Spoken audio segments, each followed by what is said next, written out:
Hello everyone. तो अभी हमने जो पढ़ा अभी तक वो हमने क्या पढ़ा कि जो स्पिल मैनेजमेंट प्रोसीजर है वो स्टेप बाय स्टेप अलग-अलग स्पिल टाइप में हम कैसे कर सकते हैं। ब्लड और बॉडी फ्लूइड स्पिल मैनेजमेंट कैसे होता है ये हम मतलब सीख चुके हैं। अब हम आएँगे केमिकल स्पिल मैनेजमेंट पे। अगर हॉस्पिटल में कहीं भी किसी भी जगह या हेल्थ केयर फैसिलिटी में केमिकल स्पिल हो जाता है, ठीक है? अब केमिकल कौन-सा है इसके लिए आपको या तो केमिकल का लेवल चेक करना पड़ेगा या एमएसडीएस एक ये डेटाबेस होता है जिसमें कि मेंशन होता है आपके केमिकल के डिटेल्स, वो चेक करना पड़ेगा और आपको आइडेंटिफ़ाई करना पड़ेगा कि कौन-सा केमिकल है, ठीक है? फिर उसके बाद स्टेप 2 है कि वियर केमिकल रेजिस्टेंट पीपीई, तो आपको केमिकल रेजिस्टेंट पीपीई को वियर करना है। Third step is evacuate area if fume present, मतलब अगर केमिकल गिरने के बाद किसी तरह का फ्यूम होता है, तो उस एरिया को तुरंत ही इवैक्यूएट कर देना है, ठीक है? फिर स्टेप 4 है यूज़ केमिकल एब्ज़ॉर्बेंट और न्यूट्रलाइज़र, आपको केमिकल एब्ज़ॉर्बेंट या न्यूट्रलाइज़र यूज़ करना है जो आपके केमिकल स्पिल मैनेजमेंट की जो किट होती है उसमें अवेलेबल होगा।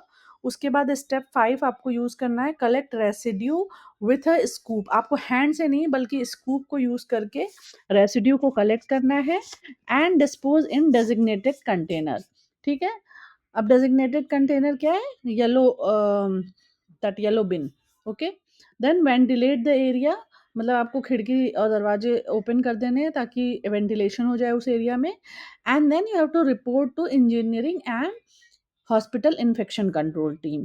सो ये 8 स्टेप हैं जो आपको केमिकल स्पिल मैनेजमेंट में फॉलो करने हैं। Identify chemical, wear chemical resistant PPE, evacuate area if fume is present, use chemical absorbent और neutralizer. Then step 5, collect residue with a scoop. Step 6 is dispose in designated container. Step 7 is ventilate the area. And step 8 is report to the engineering or HIC team. Okay. Then we come to cytotoxic spill management, मतलब जो chemotherapy में जो use होते हैं drugs, अगर वो जो होते हैं वो बहुत ही हाईली हज़ार्डियस होते हैं। तो उस तरह के अगर ड्रग्स या जो मटेरियल है उसका स्पिल होता है तो उसको किस तरह से हैंडल करें, इसके लिए ये स्टेप्स हैं। फर्स्ट तो आपका जो पीपीई किट है वो कीमो ग्रेड का होना चाहिए, ठीक है? और chemo grade is quite high grade PPE, ठीक है? फिर आपके पास डबल ग्लव्स आपको यूज़ करने चाहिए, तो you have to wear chemo grade PPE and double gloves. Then you have to evacuate area except essential personal, मतलब जो पर्सन उसको क्लीन करने वाला है और जो एसेंशियल और कोई हायर अथॉरिटी है जो जिनको वहाँ होना ज़रूरी है, उनको छोड़ के और सारे लोगों को वो एरिया इवैक्यूएट कर देना है। उसके बाद आपको स्पिल को आपको स्पिल को कीमो एब्ज़ॉर्बेंट मटेरियल से कवर करना है। उसके बाद आपको कलेक्ट को इसको 30 सेकंड के लिए छोड़ दीजिए, फिर उसके बाद collect waste with chemo specific tools and then dispose in cytotoxic waste. Cytotoxic waste जो होता है वो पर्पल बैग में होता है डिस्पोज़, ठीक है? तो कलर कोड एक इम्पॉर्टेंट चीज़ है। तो ये आप जानिए कि जो भी कीमो से रिलेटेड वेस्ट होता है उसको साइटोटॉक्सिक वेस्ट कहते हैं, उसको पर्पल बैग में डिस्पोज़ करते हैं। फिर डिकॉन्टामिनेट सरफेस विथ अप्रूव्ड डिसइंफेक्टेंट। तो के लिए जो अप्रूव्ड डिसइंफेक्टेंट है उसको यूज़ करना है and then notify oncopharmacist and hospital infection control team and complete spill reporting form. तो ये 8 स्टेप्स हैं जो कि आपको यूज़ करने हैं in case of cytotoxic spill management. Okay, then let's come to mercury spill management. तो मरकरी स्पिल को हम कैसे यूज़ कर सकते हैं?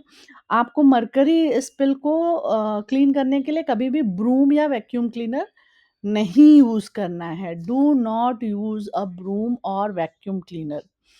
First thing is evacuate the room, जो भी पर्सन की रिक्वायरमेंट नहीं है वो सारे लोग उस रूम से निकल जाएँ, ठीक है? Evacuate room. Second thing is wear glove and mask. Third, use torch to locate mercury beads, क्योंकि दिखते नहीं हैं, वो बहुत छोटे होते हैं, बट अगर आप टॉर्च का यूज़ करोगे तो it will sparkle, then you will find out कि एग्ज़ैक्टली कहाँ-कहाँ गिरा है, ठीक है? तो आपको टॉर्च को यूज़ करके लोकेट करना पड़ेगा मरकरी बीड्स को। देन यूज़ अ सिरिंज और cardboard to collect beads, okay? Syringe without needle. Sprinkle sulfur powder to bind remaining particles. Sulphur powder जो होता है वो जो भी मरकरी स्पिल होता है या मरकरी बीड्स होते हैं उनको बाइंड कर लेता है, इसलिए आपको वो स्प्रिंकल करना है इस एब्जॉर्बेंट पाउडर की जगह, ठीक है, sulphur powder. And then store in an air tight container, label it with mercury waste, okay? Hand over it to pollution control board, authorized vendors only, it is very important, and then fill the incident form। तो ये आपको इस तरह से mercury spill को, क्योंकि mercury बहुत ही hazardous होती है, इसलिए इस तरह से ही इसका मैनेजमेंट करना है। अब हम सीखेंगे कि पोस्ट स्पिल प्रोसीजर क्या होता है। तो पोस्ट स्पिल प्रोसीजर जो होता है, पहला तो वेस्ट का डिस्पोजल होता है, तो हमें फॉलो करना पड़ता है बीएमडब्ल्यू सेग्रीगेशन।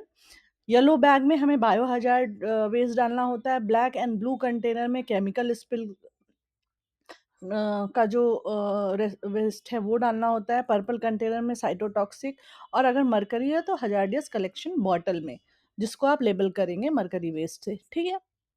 फिर सेकंड स्टेप है डिकॉन्टामिनेशन ऑफ सेल्फ एंड एरिया। तो आपको पीपी किट रिमूव करना है, उसके बाद अपने हाथ को वॉश करना है following the hand hygiene rules. उसके बाद do not touch face while cleaning spill. जब भी आप स्पिल क्लीन करते हो, you should not touch your face because it's very hazardous for your health, okay? Then third is incident reporting. मतलब आपको जो स्पिल इंसिडेंट है वो फॉर्म को कंप्लीट करना है। इसको आपको हॉस्पिटल की इन्फेक्शन कंट्रोल टीम या क्वालिटी टीम को हैंड ओवर कर देना है या सबमिट कर देना है, और फिर आप इंसिडेंट को इंसिडेंट लॉग बुक में एंटर कर दीजिए। रूट कॉज एनालिसिस बहुत इंपॉर्टेंट है, ताकि हम उसके लिए करेक्टिव एक्शन ले पाएँ, ताकि फ्यूचर में हम उसको ना करें। मतलब स्पिल ना हो, हम कैसे अवॉइड कर सकते हैं, या प्रिवेंट कर सकते हैं स्पिल। तो मेजर स्पिल के लिए हमें सबसे पहले आइडेंटिफाई करना होता है कॉज, और उसके बाद हमें कापा को, मतलब करेक्टिव एंड प्रिवेंटिव एक्शन को इम्प्लीमेंट करना होता है। Training and retraining, NABH requires annual training, mock drills and evaluation of competency। तो ये बहुत इंपॉर्टेंट है, ये HR डिपार्टमेंट को करना चाहिए, ठीक है? फिर रोल्स एंड रिस्पॉन्सिबिलिटीज, तो नर्सेस जो होती हैं वो फर्स्ट रिस्पॉन्डर होती हैं। इनिशियल कंटेनमेंट नर्सेस द्वारा होता है और रिपोर्टिंग भी नर्सेस द्वारा होती है। हाउस कीपिंग की क्या रिस्पॉन्सिबिलिटी है? Spill cleanup, disinfection and waste transport, ठीक है? तो ये हाउस कीपिंग करता है। इसके बाद हॉस्पिटल इन्फेक्शन कंट्रोल टीम की क्या रिस्पॉन्सिबिलिटी है? उनका ओवरसाइट होता है। हॉस्पिटल इन्फेक्शन कंट्रोल टीम जो है ट्रेनिंग्स कराती है और ऑडिट और रिव्यू भी करती है। फार्मेसी जो होता है, साइटोटॉक्सिक स्पिल रिस्पॉन्स जो होता है वो, उसमें फार्मेसी इन्वॉल्व होती है और उनका प्राइमरी रिस्पॉन्सिबिलिटी होती है। और फिर केमिकल सेफ्टी का भी ध्यान रखना होता है फार्मेसी को। इंजीनियरिंग टीम का काम है वेंटिलेशन को मेंटेन करना, केमिकल हैंडलिंग करना और मरकरी डिस्पोजल में सपोर्ट करना। सिक्योरिटी का काम है एरिया आइसोलेशन में हेल्प करना और क्राउड को कंट्रोल करना। डूज एंड डोंट्स में क्या है? डूज में है कि वियर वियर पीपीई, मतलब personal protective equipment, PPE kit, isolate the area, use correct disinfectant, follow MSDS instructions, document every spill, ठीक है? Don'ts, don't clean without PPE, don't touch a spill with bare hand, don't mix chemicals, don't use vacuum for mercury, and don't allow public access during cleanup। ये बहुत important है, ठीक है? तो ये कुछ बातें थी। तो आई थिंक हम लोगों ने स्पिल मैनेजमेंट की ट्रेनिंग अब कंप्लीट कर ली है। अगर आप लोगों को कोई भी क्वेरी हो तो you can ask me through your comments और थ्रू ईमेल और व्हाट्सएप, और मैं जल्द से जल्द आप लोगों को रिस्पॉन्ड करने की कोशिश करूँगी। मैं इस ट्रेनिंग को इंग्लिश में भी दूँगी, लेकिन अभी मैं जो ऑडियंस फ़ोकस कर रही हूँ वो हिंदी स्पीकिंग ऑडियंस है, इसलिए मैं हिंदी और इंग्लिश का मिक्स करके मैंने ये ट्रेनिंग को कवर किया है, ताकि आप लोग समझ सकें कि बेसिकली हम क्या करना चाहते हैं। स्टेप्स फ़ॉलो करना बहुत ज़रूरी है, स्टेप को थॉरोली समझना है और उसे फ़ॉलो करना है। स्टडी मटीरियल मिलेगा ताकि आप रिवाइज़ कर सको, ठीक है? Thank you very much. Have a good day, bye.